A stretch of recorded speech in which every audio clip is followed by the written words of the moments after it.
اب پہلی بات تو یہ سوچئے، کیا انسان ہر وقت نماز پڑھتا ہے؟ ہمیشہ روزہ رکھتا ہے؟ جب اللہ کہہ رہا ہے میں نے تو پیدا ہی کیا میری عبادت کے لیے، کوئی اور کام اگر وہ کر رہا ہے تو وہ میرے مقصد تخلیق کے خلاف کر رہا ہے۔ وَمَا خَلَقْتُ الْجِنَّ وَالْإِنسَ إِلَّا لِيَعْبُدُونِ، میں نے تو جنوں اور انسانوں کو صرف اس لیے پیدا کیا کہ میری عبادت کرو۔ تو اصل میں بات کیا ہے؟ یہ نماز، روزہ، حج اور زکوٰۃ یہ بھی عبادات تو ہیں، اصل عبادت کچھ اور ہے۔ اصل عبادت کیا ہے؟ الحمدللہ وکفا والصلاة والسلام علی عبادہ الذین اصطفیٰ، خصوصاً علی افضلہم وخاتم النبیین محمد الامین وعلی آلہ وصحبہ اجمعین۔ اما بعد فاعوذ باللہ من الشیطان الرجیم، بسم اللہ الرحمن الرحیم۔ رب اشرح لي صدری ویسر لي امری واحلل عقدۃ من لسانی یفقہوا قولی۔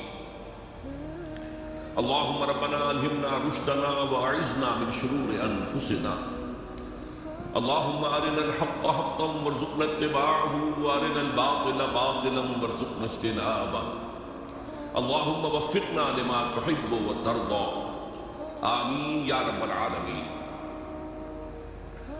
معزز حاضرین اور محترم خواتین، السلام علیکم ورحمۃ اللہ وبرکاتہ۔ آپ کے علم میں ہے کہ میرا آج کی گفتگو کا عنوان ہے کلمہ طیبہ، اور اس کے حوالے سے یا اس کی روشنی میں ہمارے دینی فرائض۔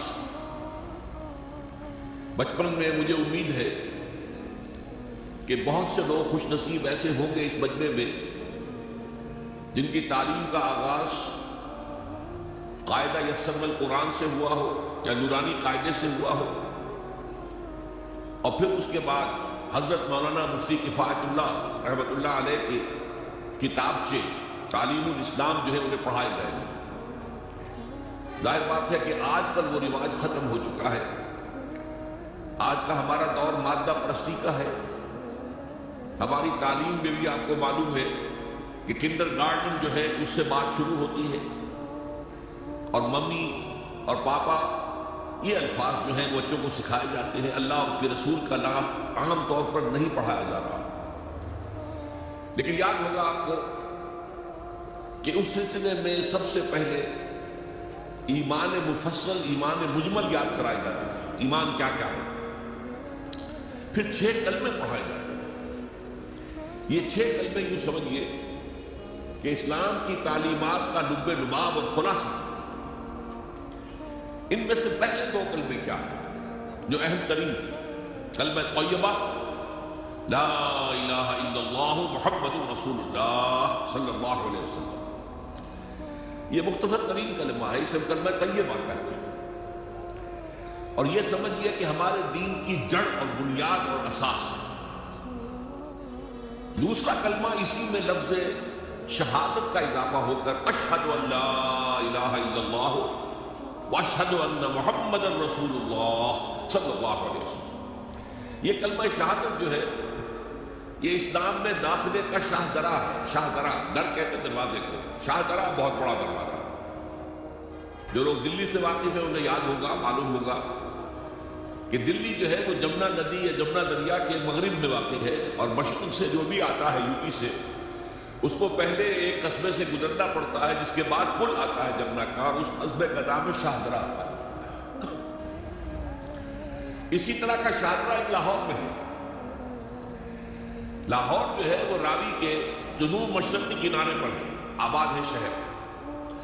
اب جو بھی پشاور سے، سرحد سے، اسلام آباد سے، پورے پنجاب سے لوگ آتے ہیں تو انہیں لاہور میں داخل ہونے کے لیے دریائے راوی کراس کرنا ہوتا ہے، لہذا وہاں بھی ایک قصبہ ہے جس کا نام شاہ درا ہے۔ شاہ درا یہ بڑا در ہے کہ جس سے داخل ہو کر آپ دلی میں یا لاہور میں داخل ہوں گے۔ اسی طرح میں نے عرض کیا کہ اسلام میں داخلے کے لیے شاہ درا جو ہے وہ ہے اشہد ان لا الہ الا اللہ واشہد ان محمد رسول اللہ صلی اللہ علیہ وسلم۔ آج میں انہی 2 کے حوالے سے آپ کے سامنے کچھ باتیں رکھ رہا ہوں۔ باتیں بالکل بنیادی ہیں، اور میں سمجھتا ہوں کہ آپ کے ذہنوں کے اندر موجود ہیں، صرف یہ ہے کہ آپ نے شاید زیادہ کبھی شعوری طور پر توجہ نہ دی ہو اور ان کے بارے میں کہیں گہرا غور و فکر نہ کیا ہو۔ دیکھیے پہلا جز کیا ہے؟ لا الہ الا اللہ، کلمہ توحید ہے یہ، اللہ کے سوا کوئی معبود نہیں۔ اب اس کا تقاضا کیا ہے؟ اور دوسرا جز ہے محمد الرسول اللہ صلی اللہ علیہ وسلم، اس کا تقاضا کیا ہے؟ اللہ کے سوا کوئی معبود نہیں، معبود برحق صرف اللہ۔ اس کا کیا مطلب ہے؟ عبادت صرف اس کی ہوگی، کوئی معبود نہیں اللہ کے سوا، عبادت اسی کی ہوگی۔ اس عبادت کا مفہوم کیا ہے؟ قرآن مجید میں بہت سے انبیاء کی اور رسولوں کی دعوت بیان ہوئی اور نام بنام کہا گیا، ان کی دعوت کیا تھی؟ ان اعبدوا اللہ ما لکم من الہ غیرہ، اللہ کی عبادت کرو، تمہارا کوئی الہ اس کے سوا نہیں۔ اس کے ساتھ ہی بعض صورتوں میں ایک لفظ کا اضافہ ہوتا ہے، سورہ شعراء میں ان اعبدوا اللہ واطیعون، عبادت اللہ کی کرو، میری اطاعت کرو۔ تو اللہ کی عبادت کیا ہے جس کے لیے سورہ ذاریات میں فرمایا وَمَا خَلَقْتُ الْجِنَّ وَالْإِنسَ إِلَّا لِيَعْبُدُونَ، میں نے نہیں پیدا کیا ہے جنوں اور انسانوں کو مگر صرف اس لیے کہ میری عبادت کریں۔ تو معلوم ہوا کہ لا الہ الا اللہ کا تقاضا کیا ہے؟ ہمہ تن ہمہ وقت اللہ کی عبادت ہے۔ یہ عبادت کیا ہے؟ بدقسمتی سے مسلمانوں پر جو زوال آنا شروع ہوا خلافت راشدہ کے بعد سے، ایک زوال اسلام کا شروع ہو گیا، اگرچہ مسلمانوں کا تو عروج جاری رہا۔ دور بنو امیہ میں، دور بنو عباس میں دنیاوی اعتبار سے سطوت، شان اور شوکت بڑھتی چلی گئی، لیکن اسلام جو ہے اس کے اندر زوال شروع ہو گیا۔ سب سے پہلا زوال کیا آیا؟ وہ خلافت کہ جو مسلمانوں کو اپنے میں سے کسی بہترین شخص کا انتخاب کر کے جس کا تعین ہونا چاہیے تھا، وہ خلافت موروثی عہدہ بن گئی، خاندانی بات بن گئی، قبائلی بات بن گئی۔ یہ ہمارے زوال کا پہلا منظر تھا۔ بہرحال اس کے بعد رفتہ رفتہ ہمارے تصورات بھی کچھ محدود ہوتے چلے گئے، ہوتے ہوتے بات یہاں تک پہنچی کہ عبادت کا مطلب ہے نماز، روزہ، حج اور زکوٰۃ۔ اب پہلی بات تو یہ سوچئے، کیا انسان ہر وقت نماز پڑھتا ہے، ہمیشہ روزہ رکھتا ہے؟ جب اللہ کہہ رہا ہے میں نے تو پیدا ہی کیا میری عبادت کے لیے، کوئی اور کام اگر وہ کر رہا ہے تو وہ میرے مقصد تخلیق کے خلاف کر رہا ہے۔ وَمَا خَلَقْتُ الْجِنَّ وَالْإِنسَ إِلَّا لِيَعْبُدُونَ، میں نے تو جنوں اور انسانوں کو صرف اس لیے پیدا کیا کہ میری عبادت کریں۔ تو اصل میں بات کیا ہے؟ یہ نماز، روزہ، حج اور زکوٰۃ یہ بھی عبادات تو ہیں، اصل عبادت کچھ اور ہے۔ اصل عبادت کیا ہے؟ عبد کہتے ہیں غلام کو۔ غلام پچھلے زمانے کا تصور کیجیے، یہ ایسا نہیں تھا جیسے آپ کسی کو ملازم رکھ لیں۔ آج امپلائی ریلیشن شپ یہ اور ہے۔ آپ نے کسی کو ملازم رکھا ہے، فرض کیجیے دہاڑی پر رکھا ہے، وہ 8 گھنٹے کام کرے گا، پھر چھٹی کرے گا، اس کے بعد وہ آپ کا کوئی تابع نہیں ہے، آپ کا غلام نہیں ہے، بلکہ آپ کا بھی ایک ہی ووٹ ہوگا، جب الیکشن ہوگا اس کا بھی ایک ہی ووٹ ہوگا۔ تو اصل میں غلام جو ہوتا تھا وہ ہمہ وقت، ہمہ تن، ہمہ جہد، ہمہ وجود بندگی کرتا تھا، اطاعت کرتا تھا۔ ملازم کہہ سکتا تھا کہ میرے تو اوقات ختم ہو گئے۔ آپ نے کسی کو رکھا خانسامہ کی حیثیت سے، اور فرض کیجئے ابھی فلش سسٹم نہیں آیا تھا تو بیت الخلاء جو ہے آپ جس طرح کے ہوتے تھے سب کو یاد ہے، کسی دن بھنگر نہیں آئی، آپ کہیں اس سے خانسامہ سے کدھر جاؤ بیت الخلاء صاف کراؤ، وہ صاف کہہ کہ صاحب میں آپ کا میں تو خانسامہ ہوں، میں آپ کو کھانا پکا کر دینے کا پابند ہوں، میں یہ آپ کا بیت الخلاء صاف کرنے کا تو پابند نہیں، کہے گا کہ نہیں کہے گا۔ لیکن غلام نہیں کہہ سکتا، غلام تو ملکیت ہے، وہ 24 گھنٹے کا مطیع ہے، جو کام کہا جائے کرنے پر مجبور ہے، انکار نہیں کر سکتا۔ اور آپ کو معلوم ایک اور بات ہونی چاہیے کہ غلام تو خود مملوک ہوتا ہے، اس کی ملکیت کوئی نہیں ہوتی۔ آقا نے کوئی اگر کوٹھڑی دے دی ہے کہ تم رات کو اس میں سو جایا کرو تو کیا وہ اس کوٹھڑی کا مالک ہو گئی؟ آقا نے کوئی چارپائی دے دی ہے اس پر سویا کرو تو کیا چارپائی کا مالک ہو گئی؟ خود مملوک ہے۔ اور پچھلے زمانے میں غلاموں کا معاملہ کیا تھا؟ آقا جب چاہے ذبح کر دے، قتل کر دے، کوئی مقدمہ نہیں بنے گا، نہ 302 کا نہ 304 کا۔ کیوں؟ جیسے آپ کی بکری آپ کی ملکیت تھی، آپ نے ذبح کیا، گوشت کھا لیا، کوئی پوچھ سکتا ہے؟ میری بکری تھی بھائی، میں نے ذبح کیا، Who are you to ask me؟ اسی طرح غلام میری ملکیت ہے، انہوں نے قتل کر دیا، میں نے اپنا نقصان کیا، میں اس غلام کو فروخت کرتا تو کچھ پیسے مل جاتے مجھے، لیکن اختیار میرا ہے، میں نے اسے قتل کر دیا۔ اس معنی میں اللہ کا غلام بن جانا، اللہ کا بندہ بن جانا۔ یہ بندہ جو ہے یہ فارسی کا لفظ ہے، عبد عربی کا لفظ ہے۔ عبد سے عبادت بن، بندے سے بندگی بن۔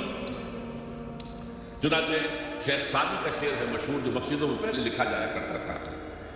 آج کل تو ہمارا نئی قسم کی مسجدوں کے ڈیزائن بنتے ہیں۔ پچھلے زمانے میں کیا ہوتا تھا؟ اس در کے اوپر چوکٹا بنا ہوا ہے، روز محشر کے جان گداز بوت اولی پرسش نماز بوت۔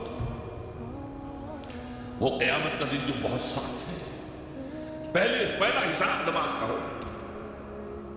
اور یہ شعر میں لکھا ہوتا تھا، زندگی آمد برائے بندگی، زندگی بے بندگی شرمندگی۔ یہ زندگی ہمیں ملی ہی بندگی کے لیے ہے، وما خلقت الجن والانس الا لیعبدون۔ تو اگر ہم بندگی نہیں کرتے اللہ کی تو شرمندگی ہی شرمندگی ہے، گویا کہ ہم اپنے مقصد تخلیق کو تو پورا نہیں کر رہے۔ آپ نے قلم بنایا تھا لکھنے کے لیے، لکھتا نہیں ہے تو اٹھا کے پھینک دیں گے، آپ اس کو کوڑے میں ڈالیں گے۔ لہذا انسان کی تخلیق اور جنوں کی تخلیق بندگی کے لیے، زندگی آمد برائے بندگی، زندگی بے بندگی شرمندگی۔ یہ ہما وقت، ہما تن، ہما وجوہ، ہما جہد اللہ کی اطاعت، یہ ہے عبادت۔ اس عبادت کے لیے عبادات ہمیں دی گئی ہے۔ جیسے یہ اگر کھڑا ہوا ہے شامیانہ تو آپ نے دیکھا یہ جو بانس کھڑے ہوئے ہیں، یہ عبادت جو ہے اس کی چھت سمجھ لیجیے 4 ستونوں پر کھڑی ہے، نماز، روزہ، حج، زکات۔ نماز کس لیے؟ تاکہ 5 مرتبہ تازہ کر لو اللہ سے عہد بندگی، ایاک نعبد و ایاک نستعین۔ کہیں بھول مت جانا، صبح ہوئی ہے پہلے اپنا اللہ سے بندگی کا عہد تازہ کر لو، پھر دکان پہ جانا، پھر دفتر میں جانا، اور پھر دوپہر میں پھر نکلو، پھر تازہ کرو۔ تو آپ کا لنچ آور ہوگا لیکن اس میں اللہ کو پہلے یاد کرو۔ پھر جب بہت زیادہ ایکٹیویٹی کا ٹائم ہوتا ہے شام کا، پھر یاد کرو اللہ کو عصر کے وقت، پھر مغرب کے وقت، پھر رات کو عشاء، 5 دفعہ یاد کرو اقم الصلاۃ لذکری، کہ تمہیں یہ بات یاد رہے کہ ہم اللہ کے بندے ہیں اور ہمارا کام بندگی ہے، ہما تن، ہما وجوہ، ہما وقت اللہ کی عبادت۔ روزہ کیوں دیا؟ تاکہ نفس کے اندر جو شیطنت ہے، ان النفس لامارۃ بالسوء، اس نفس کو کنٹرول کرنے کی عادت ہو جائے۔ بھوک برداشت کرو، کسی وقت کھانے کو حلال چیز نہیں مل رہی تو بھوک برداشت کرو، فوراً کسی حرام شے کے اندر منہ نہ مار دو، تمہارے اندر عادت ہونی چاہیے۔ پیاس شدید لگی ہوئی ہے تو اگر کوئی صحیح مشروب نہیں ہے تو ایسا نہ کرو کہ کیا کریں، یہاں پر تو سوائے جو شراب کا کچھ ملتا ہی نہیں تو لوگ شراب ہی پیتے ہیں۔ اس کے لیے مشق کرانے کے لیے 30 دن صبح سے